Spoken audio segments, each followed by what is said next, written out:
And bringing the discussion to studio, i24 News correspondent and analyst Mohammed Al-Qasim joins us now. Thank you for being here. Good to be here. So, Mohammed, Libya seems to be heating up and once again catching headlines. How likely is the government or the government forces to recapture Sirte, what is becoming once again the Islamic State stronghold? Likely on their own, unlikely. Not very likely that the government forces will be able to recapture Sirte on their own. However, with the help of the American bombardments over the city, they have been able to make some serious advancement on the Islamic State fighters in the city and try to push them back and actually put them in the corner, as so to speak, in trying to recapture this important city. However, it looks like fighting in Libya has been divided among the international powers. The U.S. is focusing on the Islamic State and targeting them in the city of Sirte. The Italian Air Force is focusing on the Benghazi part of it, and they're targeting forces disloyal or opposition groups in that part of the city.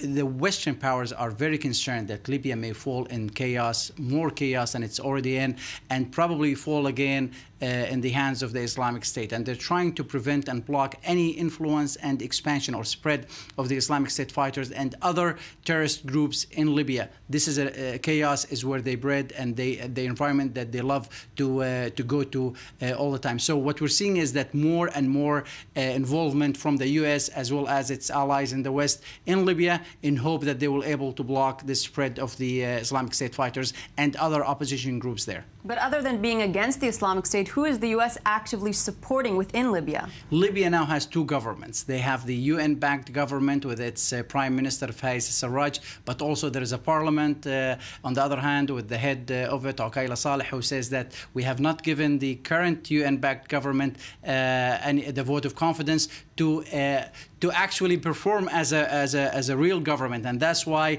there is this if we can say, disagreement between the parliament and the government. The parliament didn't agree with the government calling on the U.S. to start airstrikes over Sirte, saying that this is not part of its authorities, and this is part of why we are still seeing chaos. That even on the political level in Libya, we can't seem to find agreement among Libyans. Absolutely. Mohammed Al-Qasim, thank you for making some sense out of the chaos. My pleasure. Many street sellers peddling trinkets and jewelry on Rio de Janeiro's famous Copacabana beach have been hoping to capitalize on the Olympic Games. But a police crackdown on counterfeit merchandise is making sales more difficult. Shelby Weiner has the story.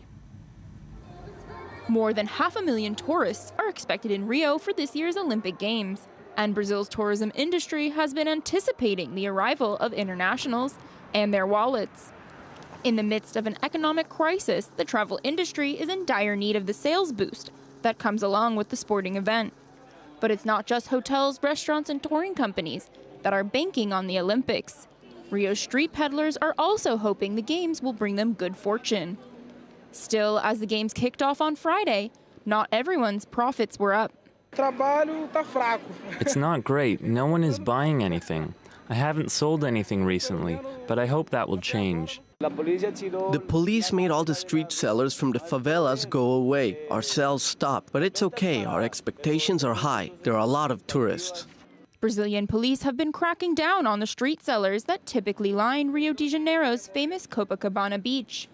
Many have turned to selling counterfeit Olympic paraphernalia, wanting to cash in on the excitement surrounding South America's first Olympic Games. And for some, the crackdown isn't hurting business. There are loads of customers. We're full. It's beyond our expectations. It's going okay. We're getting pretty decent tips. Olympic authorities are ramping up pressure on forged merchandise and continue promoting the official Olympic paraphernalia. Still, the underground economy is a big business in Brazil. Sales of pirated and counterfeit goods is estimated at over $30 billion a year. And the local street sellers are doing their part in growing the black market.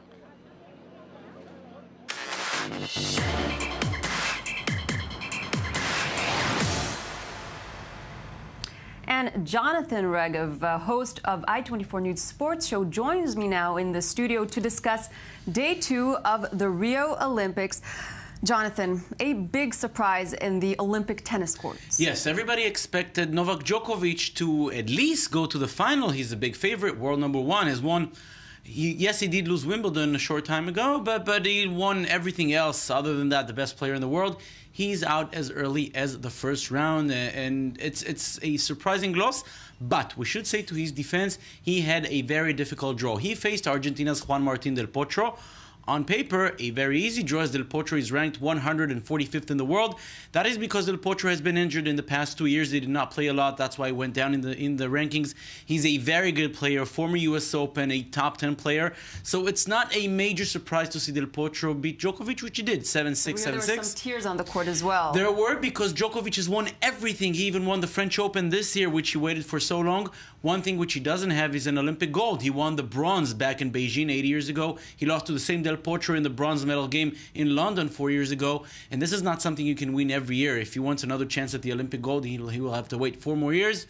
So yeah, big loss for Djokovic, no doubt about that. Sad day for him. American swimmers, however, are restocking their trophy case. Yes, finally, in the second day, because on the first day they saw the world records go into all directions, not to the U.S., not anymore. Katie Ledecky, she was the first one. She won the gold medal in the 400 meters freestyle victory, also breaking a world record. After that, Britain's Adam Peaty, he won the 100 meters breaststroke. He also set a world record, breaking his own world record set the day before. And Sweden, Sara Sjöström, also extended her world record in the 100 meters butterfly.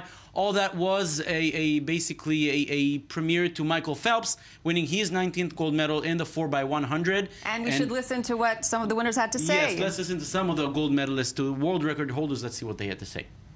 So surreal, it's incredible. I can't actually believe it's happened. I'm going to have to slap myself, I think, a few times.